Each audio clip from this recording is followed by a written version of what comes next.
Welcome to Legal 123s with ByrdAdatto. Legal issues simplified through real client stories and real-world experiences.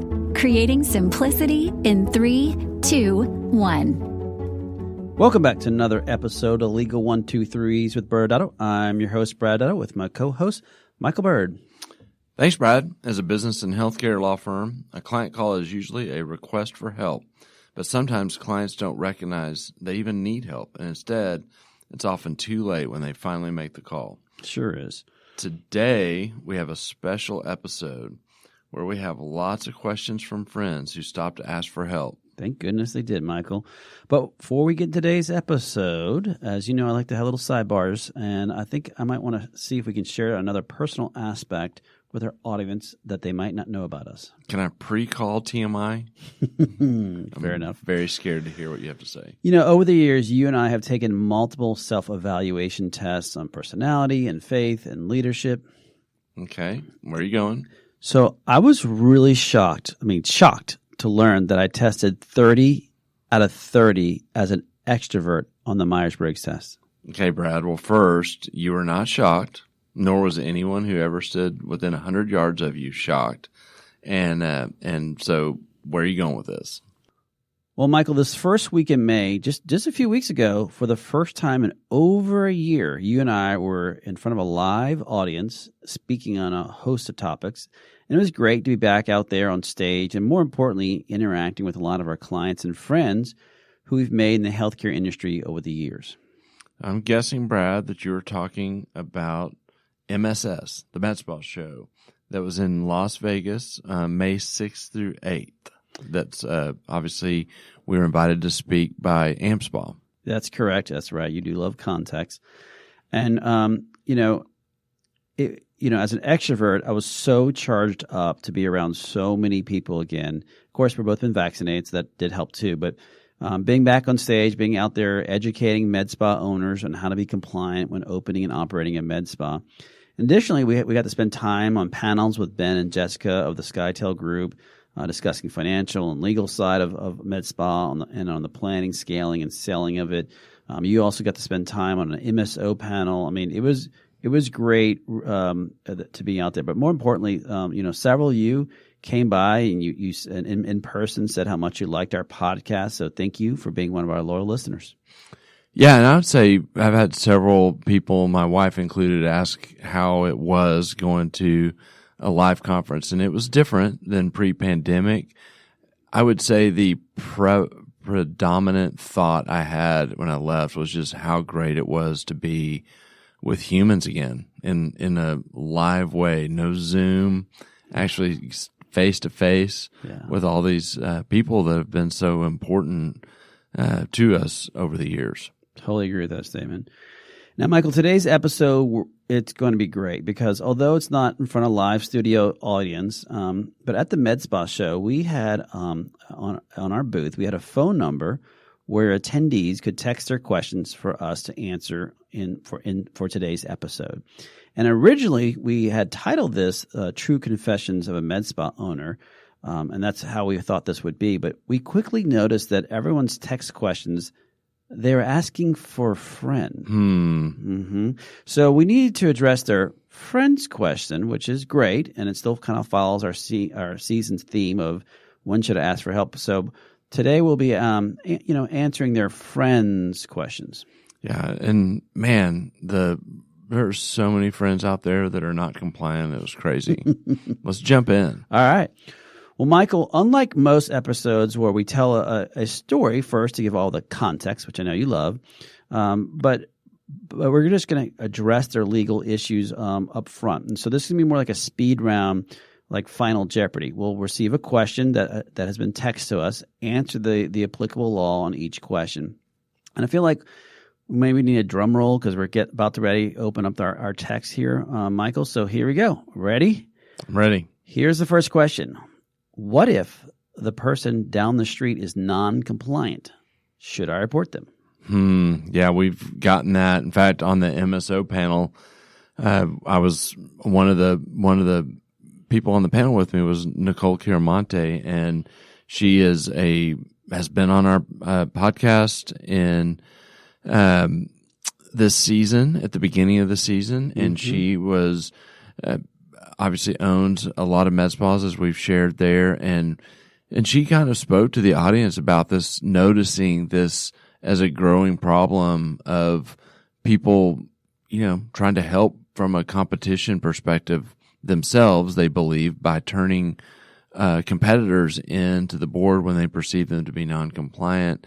And her point was, it's just to, something that brings the industry down rather than up. And so I think the overall idea is from her was, yeah, we need to be compliant, but we need to be building each other up. I would say from my perspective, this is a really slippery slope to go down if you start turning someone in, and you just want to be really careful because it usually ends up sucking you into the fray, and you may have your business being investigated very quickly. Yeah, 100% agree with everything you just said. And I can even remember when I had someone call me once and talk about how they wanted to report someone down the block from literally who was not compliant. I started just saying, well, let's talk about your business first. And I quickly learned that they also were not compliant. And so it's the whole concept of being in a glass house and throwing stones. You got to be very careful. But I also agree with Nicole and you in the sense of if you keep reporting people, what's going to happen is the state's going to start looking into this, and all of a sudden they're going to have a reaction that no one's going to like. And it's going to be, them putting together these giant statutes from individual attorneys who've never actually practiced in the med spa industry. So we got to be really careful about reporting ones. I think the answer is you want them to be compliant, and maybe you can report them to an association to help them get more compliant. But be really careful about going out there unless you truly know that patient safety is an issue. So that's my thoughts on that one. Okay, Brad. Here's the next text question. Okay, I'm terrified. My friend is an esthetician and wants to own a medical spa in Georgia. Is this possible? Another good question. So Georgia, and Michael, you and I could probably talk 1,000 different states, and maybe we should talk about that in this particular matter. It really does depend. Georgia is one of those grayish states, and it's one of the tougher states to answer. We have a few states that are like that, and the reason why is Georgia has a very clear statutory authority as it relates to restricting who can own a medical practice. So that part's very clear when you read the statute. But the tough part about Georgia is that the way they're enforcing it, it appears that they don't really care that much about who actually owns it, even though that's statutorily against the way it's written. They're actually really concerned about patient safety and not about ownership. So it's just one of these conflicting states where, yes, if you're an esthetician, you technically are violating the state's law if you own a medical practice, because it says that basically physicians need to own it. But the way the medical board's kind of ignoring that, the Attorney General's office is ignoring that. So it's one of those states that we know is very grayish. But we always talk to clients like, look, here's the deal. If you're going in the state and you say, I have to be compliant, I don't want to have any risk. And this goes back, we talked about this in other episodes, which risk tolerance is. Some people are nervous about stepping out of a shower in the morning, and other people will step out of a perfectly good airplane like our partner did just yesterday. And so, that's the different risk tolerance. And so when we have clients going into Georgia and they want to develop a franchise, we say, look, this is the law, and we don't know if they'll try to make you an example of that. And if they decide one day the medical board or the Attorney General says, we're going to start enforcing this law that only physicians can own medical practices, and as we've talked about in other episodes, MedSpa do provide medical services, then you're at risk. Now, the risk is lower because most people feel like the medical board's not doing that right now in Georgia. And I would say, Brad, too, that if we want to talk about how gray is it in Georgia and we really want to make it more charcoal, is there's another element with this idea of can an LLC just own the business, and there's this kind of body of law that says, well, yeah, but you can't employ a physician. And okay, well, how do you have a medical director, which you clearly have to have a supervising physician, and you're non-doctor owned. And so there's all these traps and what I agree with from what you just shared is we just have to acknowledge that some states are really messy. Georgia is a classic example of one, and it's hard to get to the bottom of it. And then you compare it to the enforcement kind of climate, and you talk to a healthcare attorney in Georgia, and they're like, "Oh yeah, we'll do an LLC and have a non-doctor own it and go forward with a medical spa." But behind that is this risk that you just alluded to that you have to deal with to make sure that there's alignment between your business plan and your risk profile and what you're trying to accomplish. Other states, just to give some perspective that this is not just some Georgia thing.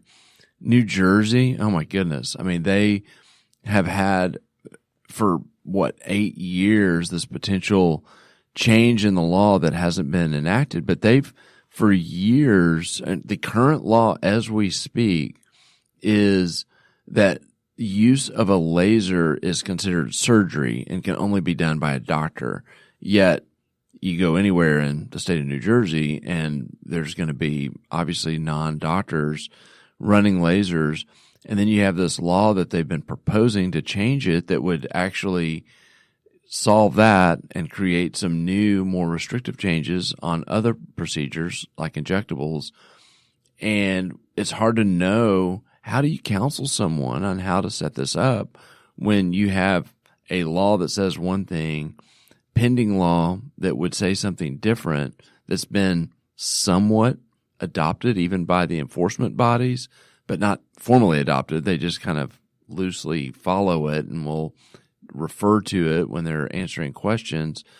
And then, kind of add to, this is how the market is proceeding out there. And it does make it really messy. And again, what do we do with it? We try to, quantify the risk, understand the business plan of the client. You mentioned a franchise. They would have more risk than, a single owner shop.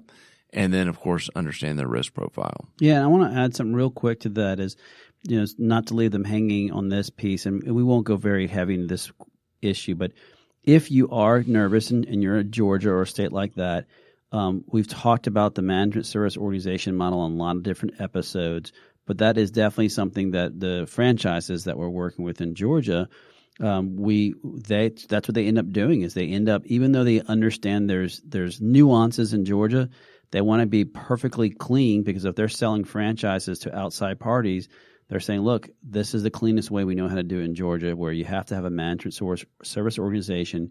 You enter into a management service agreement with that professional entity owned by that physician, and we think that's the cleanest way of dealing with it.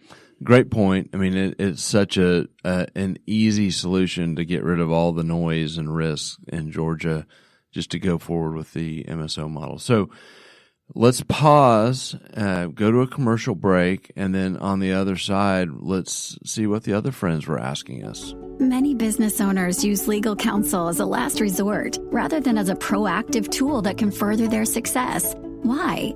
For most, it's the fear of unknown legal costs. ByrdAdatto's Access Plus program makes it possible for you to get the ongoing legal assistance you need for one predictable monthly fee. That gives you unlimited phone and email access to the legal team, so you can receive feedback on legal concerns as they arise. Access Plus, a smarter, simpler way to access legal services. Find out more. Visit ByrdAdatto.com today. Welcome back to Legal 123s with ByrdAdatto. I'm your host, ByrdAdatto, with my co-host, Michael Byrd. And we're still here reading some great text questions from friends of friends of friends, probably. And so let's move on to our next text question, Michael. This next question seems to follow the answer that we kind of just provided in Georgia. So, Michael, here we go. My friend wants to know who bills and collects the patient in a MSO model, the MSO or professional entity? You wanted me to answer this question because you knew I couldn't not provide context. I can't do it. I have to say, well, what is the MSO? And so here's the really fast, because that wasn't the real question. But the MSO, as alluded to is in our last answer, is a model that navigates who can own a business in a particular state. And the idea is you have a non-doctor business owner that forms a entity that we'll call a management services organization. And you also get your supervising physician to form a compliant medical practice entity, and you bridge the two together through something called a management services agreement. And the whole idea of the model is two things. One, in a compliant way, separate the chain of care from the business of the business. And two, make sure that if you've got patient care attended to and housed all in this medical entity in a compliant way, that the agreement sets up the arrangement to model how you want the business to run, how the overall business to run. And so then we always get the question that a friend wants to know, which is, well, how does the money flow? Who bills for it? And it's a pretty intuitive question when you're someone starting a business and you're the MSO and you tell them, hey, yeah, because the patient's first encounter is, and they're getting cared for by this medical entity, they actually need to pay the medical entity. And so they say, well, how does that work? You're telling me that in this business that I own, the customers are going and paying money to another entity that's owned by another person. And how does that work? And it's a great question. And it's one of the most important things to doing this in a compliant way that you can do, which is to always make sure the initial money goes into the medical entity. This is how you could proactively defend yourself before the medical board to say, hey, we as non-doctors are not practicing medicine. These patients are going to this medical entity, they're paying the medical entity, and the care is happening over here. Now, from a business perspective, this management agreement is going to dictate what happens to that money, and it gives the MSO a power of attorney that gives them both the right and the responsibility to steward that money according to the agreement. And so in practice, what happens is the MSO is the signer on a bank account that is a medical entity bank account, and they have boundaries on what they're supposed to do with that money. They're paying their bills, they're paying the medical professionals, they're dealing with overhead, and then ultimately there's a compliant way that you want to get the money out of the medical entity to the MSO so that you capture the profits into the MSO entity. Yeah, and those are all great points. And, for our audience, these are not simple concepts. And so a lot of times, I know we've talked about in this other episodes, that's why a lot of times we end up spending 60 to 90 minutes with someone on a whiteboard really showing them how the flow of funds have to be done, both in form and substance. And I think another key element of this in general with the MSO model is if you are going to go that route, you can't have an absentee physician. The physician typically has to be a part of it in some process, especially in those strong corporate practice of medicine states. And then that means that they're still making decisions. They're going to be part of who's your staff. Do they know what they're doing? What type of equipment and supplies are you bringing in? All those are key elements into whether or not your MSO model is compliant, not just the flow of funds. So that's just some of those takeaways. But Michael, let's just move on to our next question, I guess. Yeah, and we're now, Brad, going to start entering into more of a speed round. Uh-oh. And so I'm really putting you to the test. All right. And just know before we start that I win. Okay. So this next question, since I want to win, I'm glad is for you first, because this is not one I want to answer. This friend in particular wants to know, can the pharmacy board control what you do in a med spa? Oh, damn, that's a tough one.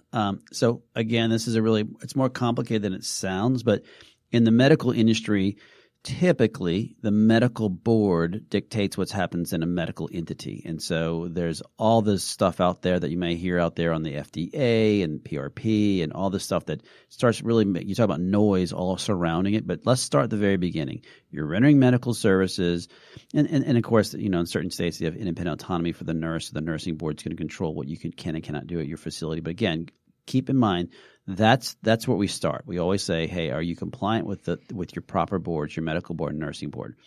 Where the confusion starts to come in is in certain states, especially in the IV treatment world, when you start compounding substances at your facility, sometimes the pharmaceutical board may have authority over what you're performing there, because it's no longer just providing medical services. You're actually combining medicals, obviously drugs. And so if you are compounding, in some states, you do have to have a pharmaceutical person on staff, or you have to have a certain exception to that rule. So I don't want to get bogged down on this since we're a speed round. But again, a lot of times the pharmaceutical board is going to be concerned as to what drugs you're storing, how are you storing it, who has access to it, but that you might not have to have a license to do that. So it is state regulated, and there are obviously exceptions to those rules. But again, if you're compounding something, you may be subject to those rules in your state. And I'll just echo what you said, except even better. Okay. Fact check, false. All right. Well, let's move forward to our next question, since we're in our speed round. And this is a great one. I think you'll like this one, Michael. So my friend wants to know, if everyone else is doing it, shouldn't it be okay? Like, how could I get in trouble? Golly, that's an original question. I only get that like 5 times a week. I actually enjoy this as well because I get it. I mean, it's the old, if everyone on the highway is driving 80 and I'm driving 80 in a 55, how am I going to get caught? And is, from a risk perspective, a certain element of truth to that, right? I mean, your odds of getting in trouble when everyone else is speeding are lower. Can you get in trouble? Are you breaking the rules? You are breaking the rules.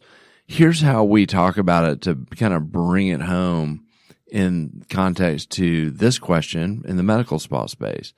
There's 3 ways you're going to get in trouble. You're going to get in trouble from a patient, from a employee who's turning you in, or a competitor. Yeah, we talked about that in the beginning. Yeah. And so it starts to get real fast when you think about, well, yeah, I mean, there's some crazy patients out there, and they may have unmet expectations. They may have a perfectly good outcome, but they wanted to look like a movie star, and they don't. And so you've got that on your hands, and then they aren't satisfied. And so they turn you into the board. And we know at that moment in time, that's Pandora's box. So get ready. You have now officially been the one that got pulled over in that 80-mile-an-hour traffic. Yeah. And I think it's a perfect example of just because everyone else is doing it doesn't mean that you can't get in trouble. But I think, Michael, with our speed round, I guess we got to move on to the next question. All right. Well, Brad, this one's for you. And this friend wants to know, can a dentist administer Botox? I think people were saving these questions because they knew these are the hard ones. So thank you for whoever who texted this one. This is a tough one because a lot of dentists, they want to get into this space. And it's tough because if you go look up their scope of practice, typically a dentist, they're limited as it relates to what they can do around the body, because they're basically trained around the face and jaw, and sometimes a little bit higher, but that's basically where they leave. And then you have the medical boards that say, well, a physician is trained around the entire body on different aspects of it, and so they're obviously different. Ultimately, when we speak to dentists about this, and this is the way we feel about anybody who's trying to enter into the aesthetic market, is you want to be in the best position to protect your license. And so if you are a dentist and you decide that you want to bring Botox into your dental practice, depending on your state, some states have given guidance as to what you can and can't do. Some states say, well, so long as it's within your scope of practice, you can do it on the face. Other states are silent. But we do know in states like Texas, we had a dentist who had a MedSpa as part of her practice and was advertising in that way. The medical board issued a cease and desist, on her best day at the medical board, she agreed to a cease and desist letter where she had to shut down her med spa because she was running all kinds of services besides Botox. And so you have to be really, really careful as a dentist if you do try to enter into this arena, even with all the training that you may have elsewhere, because your boards may disagree that you should be able to even do the Botox or fillers, because they say that's not part of the actual scope of what you would do to render whatever, unless you say, oh, it's because of a treatment I'm rendering versus it's for a cosmetic reason. So it's a tough one, and I feel for the dentist because obviously they know the mouth and jaw area so well, and they want to expand their practices. Like a lot of our dentists who are in this space, often they do go into the MSO route where they form an MSO and have a buddy of theirs actually help them who's a MD or, who actually owns the actual med spa. But I think that's all time I have right now for answering that question. Excellent. Way to go. Well, Brad, why don't you tell me, do you have any more friends' questions for me? Let's see. I'm going through. Oh, yes. But wait, Mike, we have, it appears there's one more text that came in over the Legal 123's hotline with ByrdAdatto. Michael, this is asking for a friend. Why is Brad so much better than Michael? That's so weird. I saw you writing something on your pad over there right before and did not see that come through the hotline. Well, clearly some of the friends are crazy as well. And so you can't trust all these questions, and I don't know how that managed to seep through. I can't fathom how you got a hold of that question. That's really weird, strange. Well, look, today, hopefully this special episode demonstrates how, like many other things in healthcare, there's no uniform rule by state, by profession, or even by service. Every state is going to be different and have their own ways in which they look at it. Some states are more lenient than others, so you have to be very careful when practicing in this space. As we said many times, just because it works in one state doesn't necessarily mean it will work in your state. So, Michael, before we wrap up this episode, let's go back to our theme. When should I ask for help? I think the biggest thing, even if you need to ask for a friend, wink, wink, is to do it on the front end. There really is an intimidation element to it, and so if asking for a friend helps you get there, then do it, because there really aren't dumb questions when you are on that side, and this stuff is not intuitive, and we can, like we've said so much this season, there's times that we can quickly point a client in the right direction on the front end. Yep. All great points, Michael. Well, our loyal listeners and, those of you who want to keep bringing on, just tune in next Wednesday and we examine the downside of the DIY movement in the medical industry. Thanks again for joining us today. And remember, if you like this episode, please subscribe, make sure to give us a 5-star rating, and share with your friends. You can also sign up for the ByrdAdatto newsletter by going to our website at ByrdAdatto.com. ByrdAdatto is providing this podcast as a public service. This podcast is for educational purposes only. This podcast does not constitute legal advice, nor does it establish an attorney-client relationship. Reference to any specific product or entity does not constitute an endorsement or recommendation by ByrdAdatto. The views expressed by guests are their own, and their appearance on the program does not imply an endorsement of them or any entity they represent. Please consult with an attorney on your legal issues.